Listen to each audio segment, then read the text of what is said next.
Naihati women in নিডের পক্ষ থেকে আজ আমরা এসেছি শিল্পী সুচিস্মিতা গোস্বামীর বাড়ি। তার বাড়ির প্রতিটা আনাচে কানাচে তার শিল্প প্রতিভা ছড়িয়ে আছে। আমরা আজ তার সাথে কথা বলবো এবং জেনে নেব তার জীবনের কিছু কথা। আমার বাবা খুব ক্রিয়েটিভ পার্সন ছিলেন, যার জন্য কী হয়েছে সেই ক্রিয়েটিভিটির কিছুটা হয়তো আমি পেয়েছি নানা রকম টুকটাক নানা রকম ক্রিয়েটিভ কাজ করতে। তারপরে আমার বিয়ের পরে আমার হাজব্যান্ড আর্টিস্ট, তো আমার হাজব্যান্ড আসলে উনি স্কাল্পটার, কিন্তু উনি চলে গিয়েছিলেন পরে নিজে থেকে পেন্টিংয়ে। ওর উৎসাহেই আমি ললিত কলায় ভর্তি হয়েছিলাম। তখন আমরা চেন্নাইতে থাকি, বেসিকটা আমি ওখানেই শিখেছি, 3.5 বছর কাজ করি। আর তারপরে না, আমি বড় হয়েছি নৈহাটিতে। আমি বিয়ের পরে আমার হাজব্যান্ডের যেহেতু সেন্ট্রাল গভর্নমেন্টের এমপ্লয়িজ ছিলেন, এবং শুরু করার পর থেকে আমি কী করে জানি না আমার ছাত্রীরা আসতে লাগলো।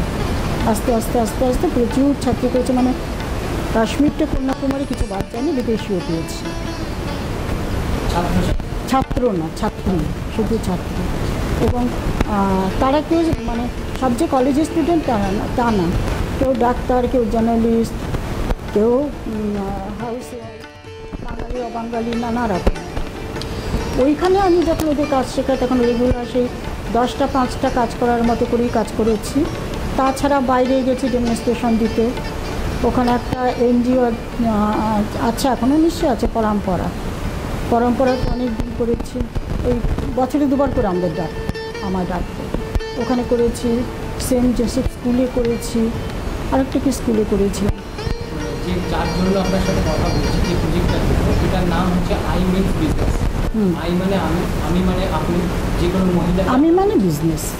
আপনি আপনার কাজ সম্পর্কে কিছু বলুন। এখন তো এই সমস্ত কাজ প্রচুর হয়, ধরুন ছাঁচে এরকম কাজ। আপনার কাজটা কি ছাঁচে ফেলা কাজ না হাতে হাতে? না, একদম ছাঁচে না। ছাঁচেরটা আমি শিখিয়ে নিচ্ছে করে। তা আমি হাতে করতে পছন্দ করতাম। হাতে পুরো হাতে শেপ তুলে কাজ করার একটা মানে আনন্দই আলাদা। কিন্তু ছাঁচে করে ফেললে কী হয়, ওরা তো করে দিল, আমি ওপরে কাজটা করলাম, ওটা আমার পছন্দ না। সেজন্য আমি পুরোটাই নিজে করতাম। শেপটাও নিজে তুলতাম এবং তুলেছি, এবং কাজও ইয়ে করে। এটা দুর্গামূর্তি। প্রত্যেকটা মানে শেপ আমাদের নানা রকম মানে হাত দিয়ে সব হাতে। তবে আমাদের কিছু স্প্যাচুলা ইউজ করতে হয়। স্প্যাচুলাগুলো ইউজ করতে হয় জন্য নানা রকম ডিজাইনের জন্য, যেগুলো খোদাই করা ডিজাইন।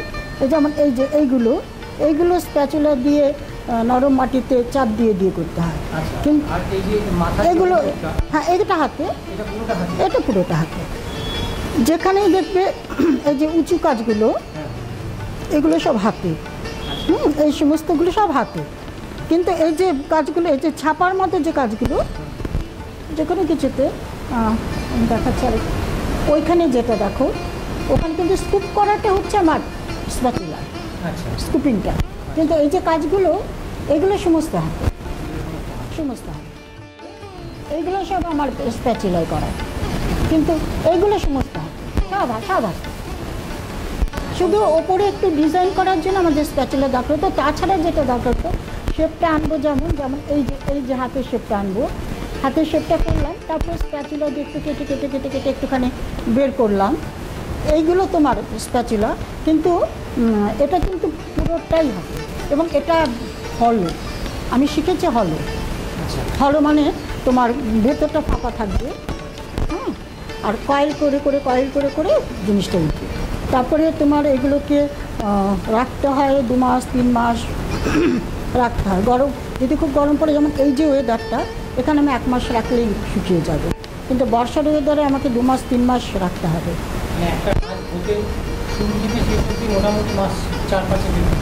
শুরু থেকে শেষ অবধি ছোটো কাজ হলে ডিপেন্ড করে কাজের ইয়ের ওপরে, ছোটো বড় ভারী পাতলা সব কিছুর ওপরে।